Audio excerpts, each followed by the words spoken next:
5 women have gone missing in Louisville, Kentucky.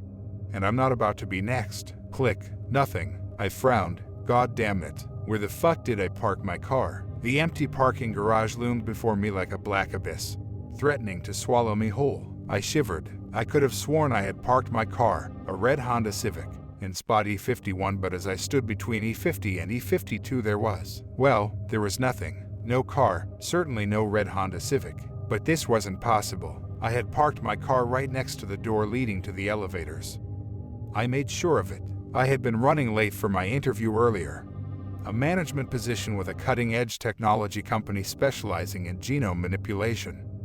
My blood pressure spiking with every second wasted by doing another lap in the garage. It was my dream interview with my dream company. Such an opportunity to work with a company that had recently announced significant breakthroughs in genetic splicing last I heard.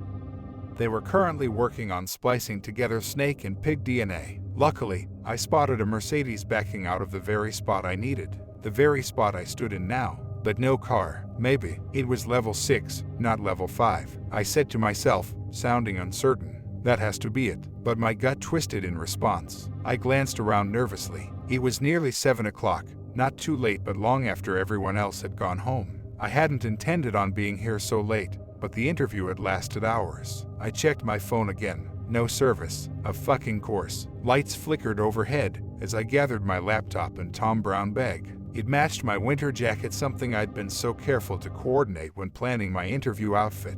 But now, I just wished I had something warmer. Luckily for me, the parking garage wasn't open air, but it was still December in Kentucky. And I could feel the tips of my fingers beginning to freeze. Click, click. My heels tapped as I headed up the ramp. They echoed loudly in the empty space. I sounded so alone. Ooh, D40, D41A, D42. I said out loud, counting the parking spot numbers as I passed them on the wall. I counted loudly, and hopefully, bravely. D48, I exclaimed, finally rounding the corner. Almost there. My hands felt like they were falling off. I couldn't wait to get into my car. I could practically feel the thick night gloves I had stashed in my glove compartment. I've had my car for almost 10 years now, and increasingly now the heat was starting to give out. In emergency situations, aka an almost weekly occurrence, I'd find myself driving to work in an Ashanka, a thick wool jacket, and these warming night gloves. D49, D50. I stopped in my tracks. My car wasn't there. Fuck. I swore. Fuck. Fuck. Fuck. I tried to ignore the racing of my heart. Where the fuck is it? Okay, level 7. Had to be level 7. I looked up the ramp and swallowed hard. I checked my phone again. The screen lit up to tell what I already knew. No service. Okay, here we go. Level 7. I swallowed hard. My heart stopped. At the end of level 6, and around the corner to level 7. Several of the light banks that lined the walls had gone out and the entire left side was thrown into darkness. I could see D68, D69, D70 and then nothing. Everything disappeared into the darkness. My hands shaking, I raised my car keys and hit the lock button. A soft ding answered me in the darkness. Relief flooded me. Okay, Kendra, time to get it together, girl. No panic attacks now, I exclaimed, while fighting back tears. Your car's right there. Think of the heat warmers. Just to be sure, I hit it again. There it was, another ding. It sounded louder this time, as if it had gotten closer. I pulled my phone from my pocket and flicked the flashlight on. I'll walk fast, I thought to myself. The dark won't be so bad. At least you know where your car is now. Click, click. I started walking faster. Click, click, click, click, click. Thud. I whipped around. My heart was pounding. What the fuck was that? The parking garage was empty. A potato chip bag fluttered behind me as the HVAC kicked on. Just the heat kicking on. I whispered to myself. The HVAC roared as if in response. Calm the fuck down. Flashes of missing persons reports whipped through my head. Recent news reports echoed softly in my brain, whispering softly underneath the shrieking alarm bells. In fact, I'd seen one earlier today while waiting for my interview to start. The large flat-screen television in the sterile entryway had been showing the Channel 4 local news on a loop. It was on mute, but with subtitles running underneath so I could tell what the bubbly local news anchors were saying. 5th person gone missing this month. Local police are in the midst of conducting a massive operation trying to figure out the common denominator among all the missing persons. Ages of the missing range from 36 to 52 years old. All women. I pulled my taser from my purse. I'd been jumped before, back before I moved to Louisville and back when I lived in Boston. It had been freezing cold, in the dead of winter, and I had been walking back from parking my car. I didn't remember much, as post-traumatic stress was a bitch when it came to memory loss. But all I knew is that I wasn't gonna let it happen again. Not ever again. The feeling of being watched was like an itch in the survival salamander part of your brain, the part that survived the evolution process and kept our ancestors from being eaten by saber-toothed tigers. If something was here, I wasn't going down with a fight. D72, D73, D.74. I read softly. The numbers glowed eerily under the pale light of my cell phone's flashlight. D.75. Thud. I wheeled around wildly. There it was again. My hand rushed to my side, cutting the flashlight off, and I was plunged into darkness. My heartbeat pounded in my ears, blocking everything out. Thud. SCC sync. Was something being dragged. I could barely hold the taser straight. My hands were shaking so hard. Slowly my eyes started to adjust to the gloom. I could read D.76, D77, D78, D. Fuck. There it was, my little red Honda Civic, parked haphazardly across two parking spaces. My heart jumped to my throat, and with the intense relief I didn't even question the fact that I most certainly didn't park my car there. I felt myself drop my cell phone, and I broke out into a sprint. Almost there, almost there. Thud, thud, thud, thud, thud.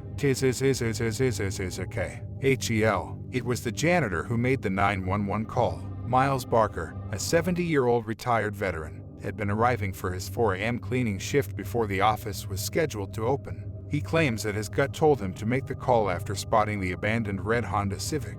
A black, high-heeled shoe had been found next to it. I was given the lead. With over 15 years with LMPD and the last 5 as one of the lead detectives with Missing Persons Unit. This situation, unfortunately, was something I was familiar with. Crime was always high, especially within any big city. But within the last few months, the 5 missing women were starting to show up in my nightmares. And I'm not a guy that's easily scared. Over 65, 200 pounds, 2 tours overseas.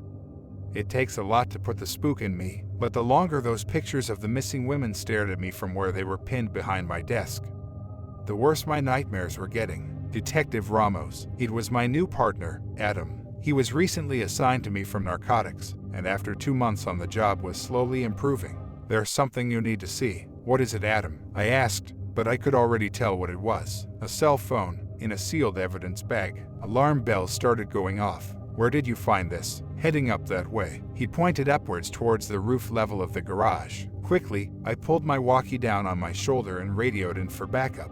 There was a slick-looking black, 87 Mercedes-Benz parked on this level, and I radioed for someone to remove it. Hey, you can't go up there. That area's hazardous. Miles, the janitor, exclaimed. What's going on with the construction here? It looked like someone had taken a woodchipper to the entire left side of the parking garage. The left side of the ceiling was pulled out, with wires and various bits hanging down. The walls were torn apart as well, with massive gaping holes exposing the metal structure in the concrete. Large plastic tarps had been pinned in front of the mess, presumably to block civilian prying eyes. But it looked like something, or someone, had torn them apart. Edges of the plastic tarps looked blackened and melted too, like someone had taken a lighter to them. I sniffed it. I'm not sure. Normally the plastic sheeting hides it, Miles was saying, but I wasn't listening. There, in the corner and twisted in the torn bits of the plastic tarp, was another shoe, especially the other black, high-heeled shoe found by the car. My brain started to feel fuzzy, like it was stuffed with television static. I pulled out an evidence bag and bent down to pick it up. The heel was sitting in a puddle of a thick, black and oily substance. I grimaced. It smelled horrible too. The oily shit was everywhere, on the floors, on the walls, and on the ceiling inside the holes in the walls. I stepped inside. The largest hole extended about 10 feet into the concrete wall, and there was just enough light peeking through the shredded tarp for me to see what was at the end. Detective Ramos, where the walkie-talkie on my shoulder crackled to life, but I couldn't hear anything over the roar of the static. Hey Detec, they're calling for you. Adam appeared suddenly at my elbow, but before he could finish, he saw where I was looking. The realization of what he was looking at hit him like a wave. He pushed away from me and vomit erupted from his mouth. Medic. We need a medic at 520ILLUMNIA way. I shouted into the walkie as I heard the team behind me erupt into chaos. I fought to keep the bile down. Bodies were wedged in the ceiling of the hole, stacked on top of each other like a deck of playing cards, and in various degrees of decomposition. But there, with the black substance still dripping down like decayed blood, was, "Help me," Keandra Parks whispered, somehow still alive, somehow still